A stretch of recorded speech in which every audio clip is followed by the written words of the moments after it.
Radio active ક્ષયનો નિયમ લખો અને તારવો. રેડિયો એક્ટિવ ક્ષયનો નિયમ: આલ્ફા, બીટા કે ગેમા ક્ષય પામતા કોઈ રેડિયો એક્ટિવ નમૂનામાં એવું જાણવાનું મળે કે એકમ સમયમાં ક્ષય પામતા ન્યુક્લિયસની સંખ્યા તે સમયે તે નમૂનામાં રહેલા ન્યુક્લિયસની કુલ સંખ્યાના સમપ્રમાણમાં હોય છે. એટલે કે આલ્ફા કણ હોય, બીટા કણ હોય કે ગેમા કણ, આ કણો જ્યારે રેડિયો એક્ટિવ નમૂનામાં જ્યારે એનો ક્ષય થશે કે વિભંજન થશે ત્યારે વિભંજન પામશે તે ન્યુક્લિયસની સંખ્યા તે નમૂનામાં રહેલા અવિભંજિત ન્યુક્લિયસની કુલ સંખ્યાના સમપ્રમાણમાં હોય છે. એટલે કે જો રેડિયો એક્ટિવ તત્વના નમૂનામાં ટી સમયે રહેલા કુલ ન્યુક્લિયસની સંખ્યા n હોય, અને ડેલ્ટા ટી સમયમાં તે ડેલ્ટા n થઈ જાય, એટલે તે સંખ્યા થઈ ગઈ ડેલ્ટા n. ડેલ્ટા ટી જેટલા સમયમાં જે હતી n, તો delta n upon delta T is પ્રપોઝનલ two n થાય. ક્ષય ન્યુક્લિયસની સંખ્યા ડેલ્ટા n જે છે તે હંમેશા ધન હોય છે. તો delta n by delta t બરાબર ચલેનું નિશાન કાઢીએ તો ઇક્વલ ટુ લગાવીએ તો આપણે લેમડા લખશું, અચળાંક. હવે લેમડાને રેડિયો એક્ટિવ નિયતાંકનો વિભંજન અચળાંક અથવા રેડિયો એક્ટિવ નિયતાંક પણ કહે છે. જે સમયમાં ડેલ્ટા ટી શૂન્ય અનુલક્ષીને તો limit delta t tends to 0 delta n by delta t બરાબર માઇનસ લેમડા ઇન્ટુ n થશે.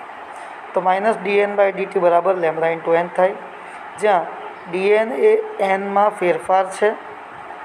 ધન ઋણ હોઈ શકે છે, અહીં ઋણ છે, કારણ કે જેમ જેમ સમય પસાર થાય તેમ તેમ બચેલા ન્યુક્લિયસની સંખ્યા ઘટે છે. જો આપણે એક કામ કરીએ કે dnને છેદમાં n લઈ લઈએ ને લેમડા ઇન્ટુ dt કરીએ તો integration dn by n integration lambda dt. dn upon nનું ln થાય, અને ક્યાંથી ક્યાં કરવાના? n0 થી n કરવાના, માઇનસ લેમડા dtનો t, 0 થી tનો. હવે upper limit minus lower limit કરીએ. Upper limit minus lower limit કરીએ તો અપર લિમિટ છે n ને લોઅર લિમિટ છે n0. તો ln minus ln0 is equals to minus lambda into T minus 0, એટલે લેમડા ઇન્ટુ ટી થશે. હવે ભાગાકાર માટે લઘુગણકનો નિયમ બધાને ખબર જ છે કે ln બરાબર n અપોન n0 લખાય minus lambda into T. ln માટે આપણે જો lnને દૂર કરવું હોય તો એને ઈના ઘાત પર લેવું પડે, એટલે કે લખાશે n અપોન n0 બરાબર ઈની ઘાતમાં માઇનસ લેમડા ઇન્ટુ ટી. હવે n0ને પેલી બાજુ મોકલીએ તો n equal to n0 e raise to minus lambda into T બરાબર. અને આપણે કહી શકીએ કે ચર ઘાતાંકીય નિયમ છે જે રેડિયો એક્ટિવ ન્યુક્લિયસને અનુલક્ષે છે, એટલે રેડિયો એક્ટિવ ક્ષયના નિયમને અનુસરે છે. આ રીતે મિત્રો આ ક્વેશ્ચન થયો, લગભગ 4 માર્કમાં પૂછેલો છે આ સેમ્પલ પેપરમાં, પણ ઇમ્પોર્ટન્ટ ક્વેશ્ચન છે, કરી રાખવો.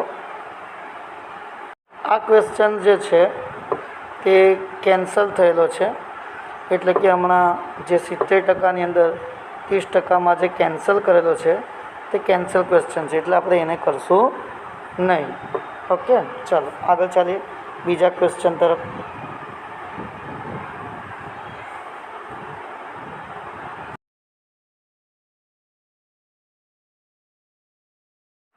હવે એના પછીનો જે ક્વેશ્ચન છે તેની અંદર 220 વોલ્ટ અને 50 હર્ટ્ઝ એસી સ્રોત સાથે 200 ઓહ્મનો અવરોધક 15 માઇક્રોફેરેડના કેપેસિટરને શ્રેણીમાં જોડેલ છે. તેનો પ્રવાહ ગણો. અવરોધક અને કેપેસિટરના બે છેડા વચ્ચે RMS વોલ્ટેજ શોધો. શું આ વોલ્ટેજનો બેઝિક સરવાળો સ્રોતના વોલ્ટેજથી વધુ છે? જો હા, તો આ વિસંગતતાનો ઉકેલ જણાવો. અહીંયા વોલ્ટેજ છે 220 અને આવૃત્તિ છે 50 હર્ટ્ઝ, અવરોધ 200 ઓહ્મ, કેપેસિટન્સ 15 માઇક્રોફેરાડ છે. તો સૌપ્રથમ તો આપણે પ્રવાહ શોધવા માટે નોટ ઝેડની જરૂર પડશે. નોટ ઝેડનું જે આપણું સૂત્ર છે તે છે R² પ્લસ XC², કેમ કે અહીંયા ઇન્ડક્ટર નથી, માત્ર કેપેસિટર છે. તો એના પરથી અવરોધ આપણને આપેલો છે 200, XC એટલે 1/ωc, તેનો પાછો સ્ક્વેર કરવો પડશે. 200 એટલે 4 ને 2 મીંડાના 4 મીંડા, વત્તા 1/ωc. 1/ωc એટલે ઓમેગા એટલે 2π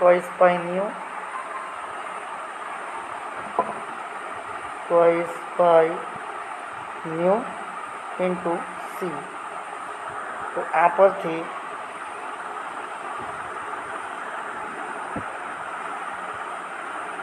Z ઇઝ ઇક્વલ્સ ટુ √માં 40,000 વત્તા પેલી 10ની ઘાતમાં 8 છે તેને ઉપર લઈ લઈએ, 3.14 ગુણ્યા 15 તેનો પાછો સ્ક્વેર. તો 40,000 વત્તા ભાગાકાર 0.00045077 ઇન્ટુ 10⁸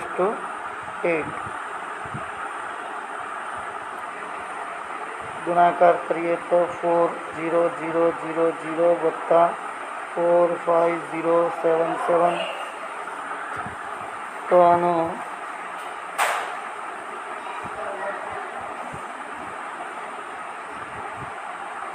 85077નું વર્ગમૂળ 291.67 ઓહ્મ થશે એનો ઇમ્પિડન્સ. તો I is equals to V by not Z. તો 220 ડિવાઈડ બાય 291.67. તો I બરાબર 0.7542 એમ્પિયર થશે. હવે આપણે એની VRMS વેલ્યુ પર શોધવાની છે. તો VRMS એટલે કે અવરોધ માટે VR બરાબર I ઇન્ટુ R. I આપણો 0.7542, R છે 200, ગુણાકાર થઈ ગયો 150.84 volt, nearly equal to 150.8 volt કહી શકાય. હવે એ જ રીતે VC શોધીએ. VC બરાબર I ઇન્ટુ XC, 0.754, XC એટલે 1/ωc, 2π ન્યૂ ઇન્ટુ સી. આપણે આગળ શોધીને આવેલા છે તે જ છે.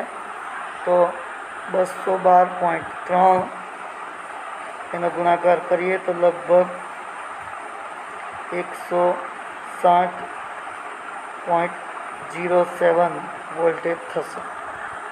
હવે જો ટોટલ વોલ્ટેજનો સરવાળો કરીએ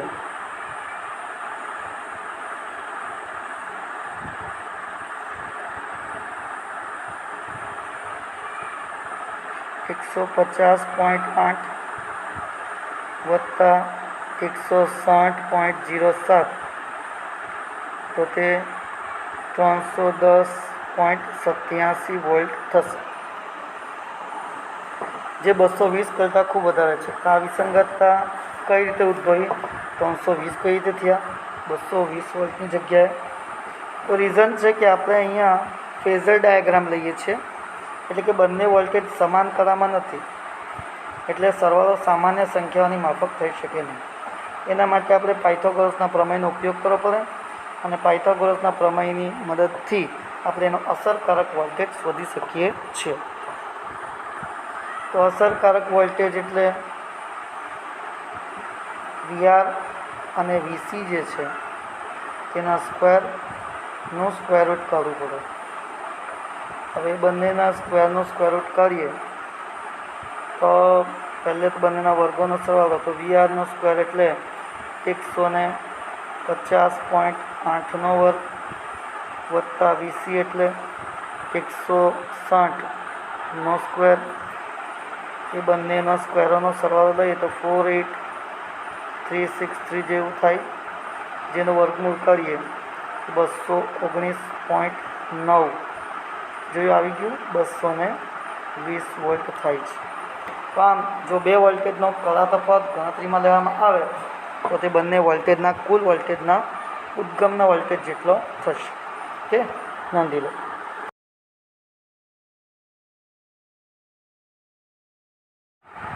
હવે જે ક્વેશ્ચન છે એનો પહેલો સવાલ, અરીસાના સૂત્રનો ઉપયોગ કરીને અંતર્ગોળ અરીસાના F અને 2Fની વચ્ચે વસ્તુને મૂકવામાં આવે તો વસ્તુનું સાથે પ્રતિબિંબ 2Fથી દૂર મળે. ચાલો એના માટે અરીસાનું સૂત્ર લઈ લઈએ.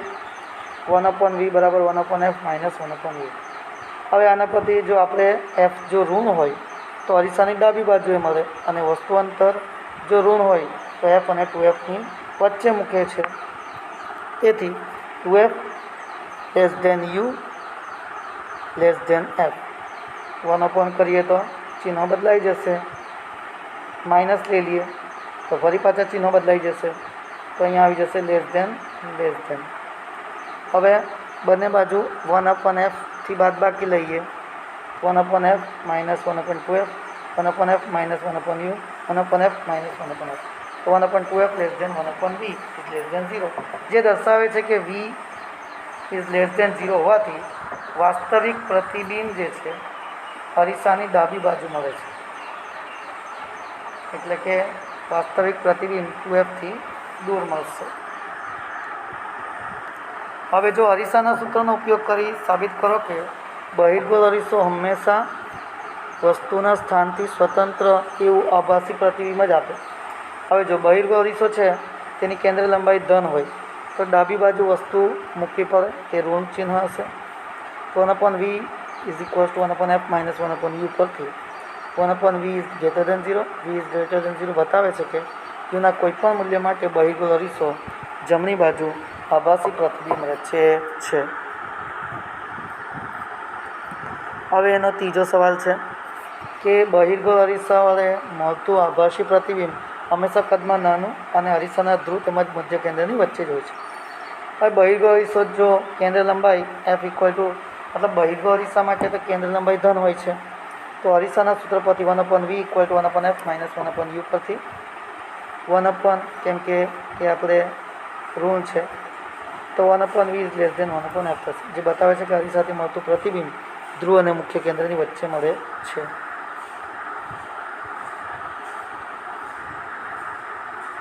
તો 1/v is greater than 1/-u, તો 1 is less than minus v by u, એટલે 1 ઇઝ ગ્રેટર ધેન m. મોટવણી મળશે. હવે આ મોટવણીનું મૂલ્ય જે છે તે નાની સાઇઝનું મળશે.